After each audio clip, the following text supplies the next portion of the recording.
গহপুরের গোপালপুর গ্রামের ৩ সৈনিক যুদ্ধে নিয়োজিত।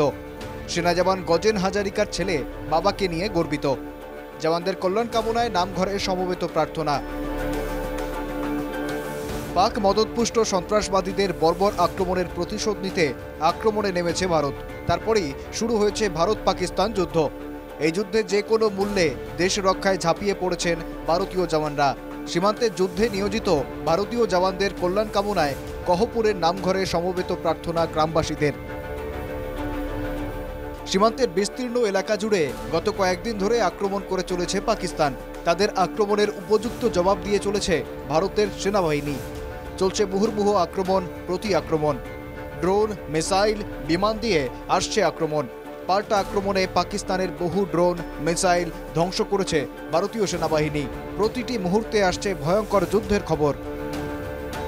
ভয়ঙ্কর এই মরণপণ লড়াইয়ে কাঁধে কাঁধ মিলিয়ে পাল্টা আক্রমণে নেমেছে ভারতীয় সেনাবাহিনী। এই যুদ্ধে অংশ নিয়েছেন গহপুরের গোপালপুর গ্রামেরও অন্তত ৩ জন সেনা জওয়ান। এ নিয়ে গোপালপুর গ্রামের গর্বের শেষ নেই। গোপালপুরের সেনা জওয়ান গজেন হাজারিকা এই মুহূর্তে রয়েছেন যুদ্ধক্ষেত্রে। তার কিশোর বয়সী ছেলে নিজের বাবা সহ দেশের জওয়ানদের কল্যাণ কামনা করেছে। দেউতা গজেন হাজৰিকা বৰ্তমান এই যি যুদ্ধ হৈছে ভাৰত পাকিস্তানৰ মাজত, তাত বৰ্তমান তাতে আছে। আৰু মই গৌৰৱ অনুভৱ কৰিছোঁ যে মোৰ দেউতাও তাত উপস্থিত থাকিব পাৰিছে। আৰু মই সেইটোৱে বিচাৰোঁ যে যাতে ভাৰত পাকিস্তানৰ যিখন যুদ্ধ সেইখন সোনকালে সামৰণি মাৰি আমাৰ ভাৰতৰ জয় হোক। গোপালপুর গ্রামের বাসিন্দারা সকলে নামঘরে গিয়ে প্রদীপ জ্বালিয়ে ভারতের সেনা জওয়ানদের কল্যাণ কামনা করেন। বীর সৈনিকরা সকলে যেন যুদ্ধ জয়ের পর সুস্থ দেহে ঘরে ফিরে আসতে পারেন সেজন্য সকলে প্রার্থনা করেন। সেই প্রার্থনায় যোগ দিয়েছিল ভারতীয় জওয়ান গজেন হাজারিকার কিশোর বয়সী ছেলেও। আজি আমাৰ নামঘৰত সকলো গাঁৱৰ ৰাইজে আহি বন্তি প্ৰজ্বলন কৰিছে আৰু সমগ্ৰ ভাৰতৰ যিমানখিনি সৈন্য আছে তেওঁলোকৰ কল্যাণৰ হকে প্ৰাৰ্থনা জনাইছে। এক গ্রামবাসী বলেন, ৩ দিন ধরে যুদ্ধে ইতিমধ্যেই ভারতের ৫ সৈনিকের মৃত্যু হয়েছে। পাক সীমান্তের যুদ্ধক্ষেত্রে রয়েছেন গোপালপুরের ৩ জন জওয়ানও। ভারতীয় জওয়ানরা যাতে সুস্থ শরীরে ফিরে আসতে পারেন সেই কামনায় গ্রামবাসীরা প্রার্থনা করছেন। ইতিমধ্যে যুদ্ধ আজি ৩ দিন চলিছে আৰু এই যুদ্ধত আমাৰ ভাৰতীয় সেনাৰ ৫ গৰাকী ইতিমধ্যে মৃত্যু হৈছে আৰু আমাৰ গোপালপুৰৰ পৰা পূব গোপালপুৰৰ পৰা ইতিমধ্যে ৩ জন জোৱান সেই যুদ্ধক্ষেত্ৰত অৱতীৰ্ণ হৈ আছে।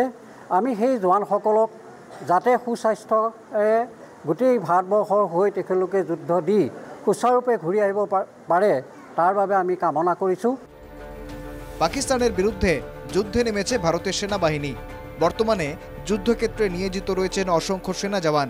ভারতের সেই সেনা জওয়ানদের মঙ্গল কামনায় গোপালপুরের গ্রামবাসী গ্রামের নামঘরে সমবেত হন। তারা কামনা করেন যুদ্ধ জয় করে জওয়ানরা যেন সুস্থ শরীরে ফিরে আসেন।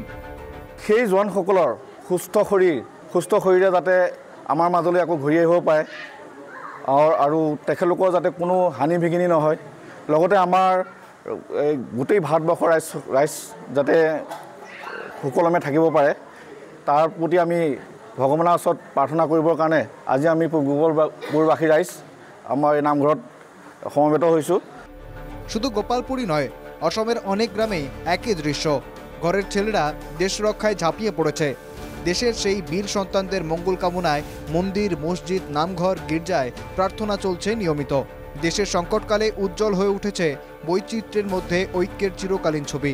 জাতি, ভাষা, ধর্ম, বর্ণ সব মিলেমিশে সকলেই খাঁটি ভারতীয় হয়ে দেশের কল্যাণ কামনা করছেন। গহপুর থেকে হেমন্ত বড়ুয়ার রিপোর্ট, NK টিভি বাংলা।